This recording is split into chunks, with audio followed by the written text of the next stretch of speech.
সম্মানিত নাজরিন, কেমন আছেন সকলেই? আলহামদুলিল্লাহ, আমি ভালো আছি। আজকের আলোচ্য বিষয় হলো ছোট বাচ্চারা দুষ্টামি করে এ বিষয়ে। অনেকেই আসেন যে হুজুর, আমার বাচ্চা দুষ্টামি করে, আমার বাচ্চা খুব বেশি আমাকে বিরক্ত করে, রাইজালা করে, কোনোভাবেই তাকে কন্ট্রোল করা যাচ্ছে না, আপনি কিছু করেন। সম্মানিত নাজরিন, বাচ্চারা দুষ্টামি কেন করে? আসলে এটা আগে জানার বিষয়। বাচ্চারা বেশিরভাগই, ছোটো বাচ্চারা মার কাছ থেকে সব কিছু শিখে।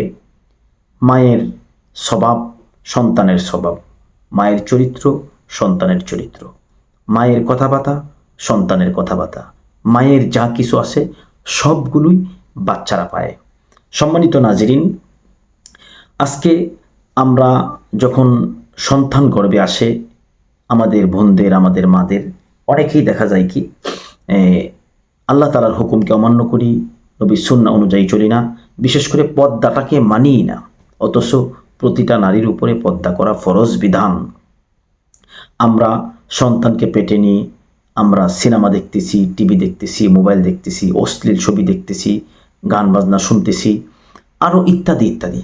সম্মানিত নাজরিন, কোনো মা যদি সন্তানকে পেটে রেখে অন্যায় কাজ করে, অন্যায় কাজ দেখে, আবার মোবাইলে অশ্লীল ছবি দেখে, গান শুনে, তো সেই মায়ের সন্তান ভালো হতে পারে না। কারণ মা ভালো যার, সন্তানাদি তার ভালো হয়। বাপ যার ভালো, সন্তানাদি ভালো হয়। কারণ বাবা মার হক আছে সন্তানের প্রতি। এই জন্য সর্বপ্রথম বাচ্চাদের দুষ্টামির ক্ষেত্রে বাবা মা, বিশেষ করে মায়ের তবিয়ত, মায়ের অভ্যাসগুলো সন্তানেরা পায়। এই জন্য আমি বলবো আমাদের মা বোনদেরকে, আল্লাহ তাআলার হুকুম অনুযায়ী, নবীর সুন্নাহ অনুযায়ী জীবনকে পরিচালনা করুন, সন্তান হয়ে যাবে আল্লাহওয়ালা।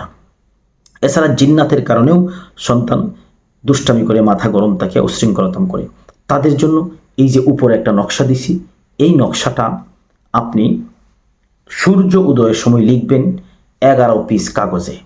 লিখে 11 পিস কাগজ প্রতিদিন পানিতে ভিজিয়ে আপনি সন্তানকে 11 দিন পান করাবেন। আশা করা যায় আপনার সন্তান শান্ত হয়ে যাবে আল্লাহ তাআলার মেহেরবানিতে। আশা করি সকলেই বুঝতে পেরেছেন আমার আমলটা। আমার চ্যানেলটাকে সাবস্ক্রাইব করে রাখুন, পাশেই থাকুন, আর আমাদের জন্য দোয়া করবেন। আমরাও দোয়া চাই, দোয়া করি। আসসালামু আলাইকুম ওয়া রাহমাতুল্লাহ।